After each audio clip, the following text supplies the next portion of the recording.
వాడెవడో మొన్న వచ్చి 2 కథలు చెప్తే అది ప్రేమ అంటే అయ్యా మళ్ళీ ఇదేనా నా బతుకు. ఈరోజు మన దగ్గరకు ఒక పంచాయతీ వచ్చింది. చూస్తే వాడు మరీ మంగపతి కన్నా తేడా ఉన్నాడు. ఆడి కూతురు ఏదో పంచాయతీ. అరే ఇంకా నన్ను పిలవండిరా.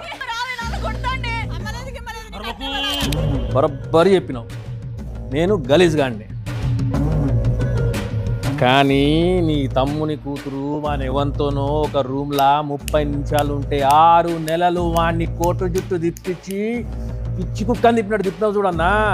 గట్లాంటోడు నా కూతురుకు లైన్ వేస్తే నా కూతురు వాడిని పెళ్లి చేసుకుంటా అంటే మరి నేనేం చేయాలన్నా చెప్పు, నువ్వే చెప్పన్నా.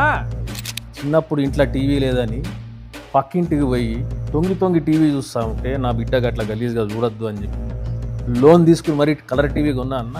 మరి ఎందుకు పని చేసిన? పొలం మీద పురుగులు పడితే మందు కొట్టాలా, మన ఇంట్లో అమ్మాయి ప్రేమలా పడితే వాని మీద యాసిడ్ పోయాలి. అది ఒక్కటే మా కాడ యాసిడ్ డబ్బా తీసుకురాపు మీద పోసు. ఇంకొక యాంగిల్ ఆలోచిస్తే బాగుంటుందేమో. నా గురించి అంత ఆలోచించాలి. నన్ను అడిగితే నేను చెప్తుండే కదా. మజాక్ చేస్తుండే ఆడు. నువ్వు నా జాగాలో ఉంటే ఇట్లా చేస్తావు అన్నా. మంగపతి ఊకుంటాడా? నీ కూతురు వెనకాల పడుతుండా కేసు పెట్టు అన్నా. వాని మీద కేసు పెట్టుడు బుర్ర పెట్టద్దన్నా అని బొంద పెట్టాలి.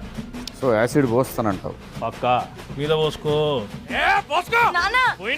మంగపతి తప్పు రాంగ్ అని చెప్పి ఎవడోడు అరుస్తుందంట కదన్నా. అది ఎవరో చెప్పన్నా. వాళ్ళ ఇళ్ళకి పోయి మెడలు నరుకుతానా కొడుకులని ఒక్కొక్కడిని. ఆడపిల్ల ఉన్న ప్రతి తండ్రి మంగపతే.